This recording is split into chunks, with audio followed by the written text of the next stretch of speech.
Preapproval letters. What are they and what does it take to get one? Find out in just a second.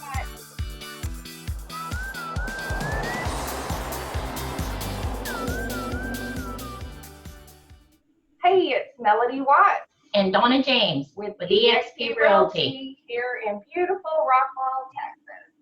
It's Make a Move Monday, and each week we get you one step closer to your next move by giving you the best tips and tricks to buying or selling your home.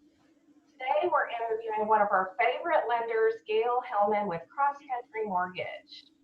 Gail's our go-to lender for great info because not only is she in the top 1% in the nation, she's been in the business for over 16 years and she's seen just about everything. Hey, Gail. Hi, guys. Hi. Thanks for being here with us. Oh my gosh, thanks for having me. So as we mentioned many times before, it's so important to talk to a lender and get pre-qualified before you start your home search. Not only is it important to get pre-qualified so we have that letter of approval when we're ready to make the offer, but it's very important to know what price range that we're looking in and how much cash you need when we make an offer for the down payment and expenses, and also what that monthly payment's going to be. Gail, how long does it take to get pre-qualified? You know, we've pre-qualified people within just a few hours. It's really a very simple process.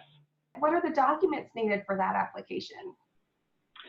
So when we first take the application, you actually, we're just going to get the information from your knowledge.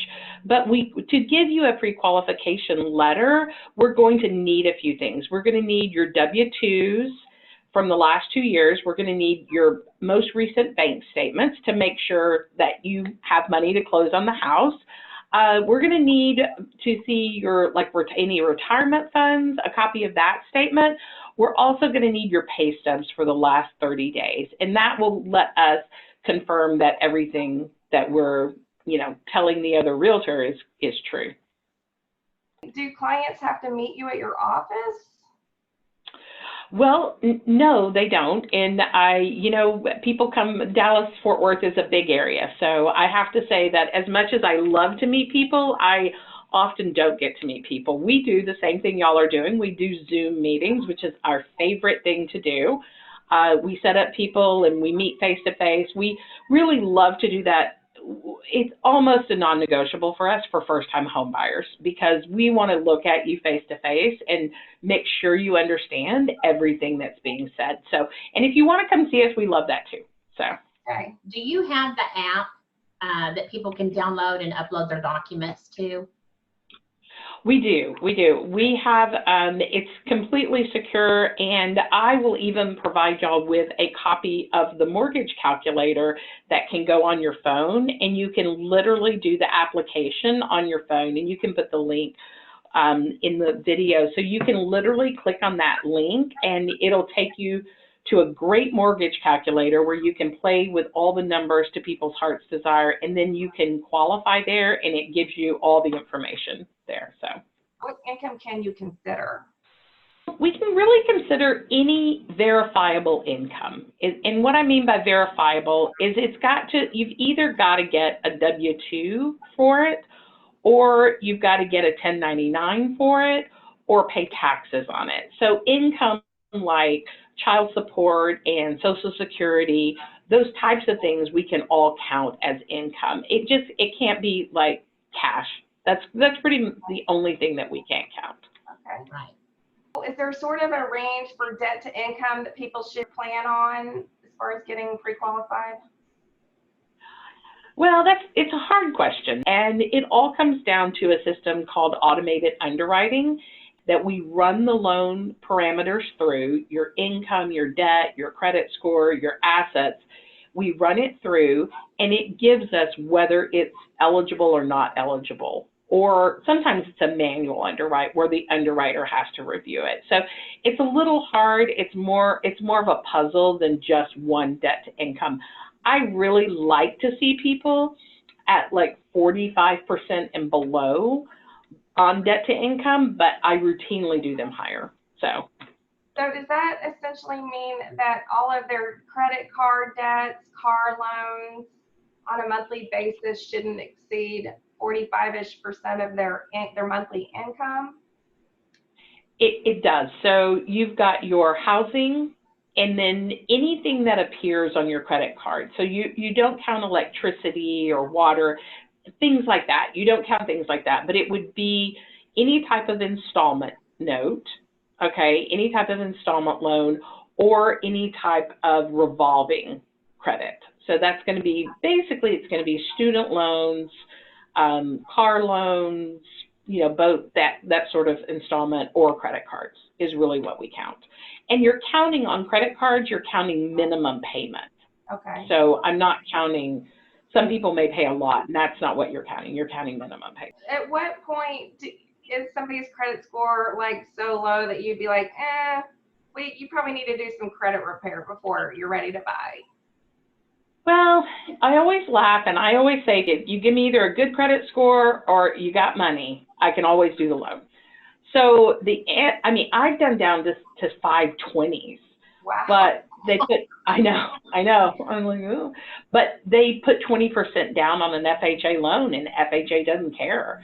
Okay. So it's just really, you've got to have like, it just depends is the honest answer. On a general score, and I say that just because I don't want people to be discouraged that they can't get a loan, because if you've got money or credit, I can almost always get you a loan. But 585 is a good, like if you're just trying to put 3.5% down on an FHA loan, we can go down to 585. Does the credit score affect the interest rate? It does. It does. So if you just simply divide the world into, and there's more than this, but if you divide it like into government loans and conventional loans would be Fannie and Freddie, and they're going to be very credit sensitive. So if you've got above a 720 in a conventional loan, your rate is going to be significantly better than if you have like a 680. Now, when you get into FHA, it's much less credit sensitive. So FHA, if you've got a little bit lower score, we're gonna probably send you that way. It makes more sense. How much cash do you need up front? So it can range from everything to where USDA, so if you go out a little farther than Rockwall is not going to be available for USDA, but like Roy City, just a little bit farther out would be something like that. And that's USDA, and that is zero down. So they won't have to bring any money to closing as far as down payment. You will have closing costs on top of that, but you won't have any down payment. And then from there, we have, if you've got good credit, like say you've got, 750, 720, even 700, you can go conventional with 3% down. You can do that. There are programs out there for first-time home buyers called Home Ready and Home Possible, that the rates are great, the mortgage insurance is great, with conventional putting as little as 3% down. And then from there, we would be FHA, which is 3.5% down. And then on a conventional loan, you can put anywhere from 3% to, I've done people do 80%. So it just depends on what you want to as far as that.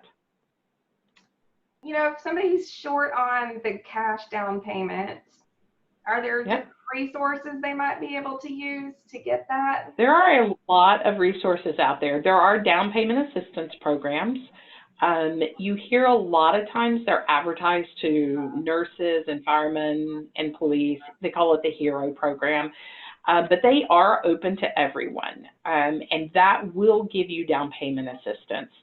To be completely transparent, the way they do it is they raise the interest rate a little bit. So, but it's not crazy. They've got to everybody, nothing is free in the world, right? So they're going to raise the interest rate a little bit. You can also get gifts. You can get gifts from family. I have that happen a lot of times, that they're going to get a gift from a family member for the down payment. And what about like people that may have like put all their money in their retirement funds? Absolutely. I'm glad you asked. Yes, you can always get, it's called a hardship withdrawal, and you can get that. You just go to your company, wherever your 401k is, and they'll do a hardship withdrawal and let you take out the money for getting a new home. So that is an incredibly common one. What's the difference between pre-qualified and pre-approved? So for us, it's a big difference. Okay, so I said at the beginning of the video where you need the W-2s and the bank statements and all those different documents, and those we're reviewing. My team will go through them all. We'll make sure you meet the qualifications. We'll run automated underwriting. But a pre-approval, for us, it's called a Fasttrack, and that basically means that we are sending you completely through automated underwriting. Okay, so I mean, I just spoke. We're sending you completely through underwriting. So all of your documents are going to be reviewed by an underwriter. You're going to have you're going to basically have a clear to close, except for the appraisal. And that is by far the best way to do it. As we come into this spring season and everything is so crazy, like that's what you want to do, because for y'all, that's like negotiating with cash, because you can say to the people, you can say to the listing agents, we're done. Like we've been through underwriting. All we need is an appraisal, and your negotiating power goes up so much with that. In both cases, you're going to pull their credit, right? Whether they're getting pre-qualified or pre-approved? Yes, we will. And we'll do that no matter what. And that is a hard pull. The one thing I would like to say to everyone is people get a little kind of nervous about their credit being pulled. So the CFPB, who monitors us at a national level, and excuse me, they monitor us and they monitor the credit bureaus and any sort of bank, any sort of institution, tells us that you can pull credit as many times as you want within a 30-day window, and it only counts as one pull. So that you can shop for a lender, you can look at different people without having your credit affected. So great. I'm so glad you explained that. That's confusing to a lot of people. Do you help give ideas on what things they might want to pay off or how they can improve that credit score? Absolutely. We do it all the time. Like we fix people's credit like every week. If I have a ninja skill, that's probably my ninja skill. Also, can I just say we also have somebody really great we work with credit repair, who, if it's not fixable, like if you've got things you just need to work on with credit repair, I have somebody that I refer to, and please do not just go to anyone for credit repair. Like a lot of them are the worst of the worst at taking advantage of people. So get a good referral if you're going to go that way. It's important. Wow, Gail, that's so much great information. Do you have any other little tips that we didn't cover that you think people that are just coming to see you for the first time, getting pre-qualified, is there anything else that really they should know that we didn't get a chance to talk about today? I was thinking of one thing while we were talking about it. One thing is cash. So the mortgage industry does not like cash in any way, shape, or form. So during the meltdown, one of the things that was really happening is people were laundering money through mortgages. And so there was a lot of cash out there, being misused. And so the mortgage industry, completely stamped down on cash. So if somebody has, savings in a mattress, or you've got, your grandma gave you, $5,000 for Christmas in cash, and we hear everything. That money needs to be seasoned for 2 months before you buy. So I need 2 bank statements to see that money in there. So if you've got money, if you've got cash, you need to get it in the account and let us see it for 2 months before you can't come to closing with that cash. It just doesn't count. So. Wow, Gail, that's great. I feel like everything you've told us should give a lot of buyers new hope that, they can get into a new house. There's just so much possibility out there. And and the lending process is not that overwhelming, especially when they're in your good hands. So Oh, thank you. Thank you. We love taking care of our buyers. So Well, I've definitely learned something today. I really appreciate your time today. thank you very much for having me on. well, that's all we have for today. Find out what your next move is next week. Bye, Bye, y'all.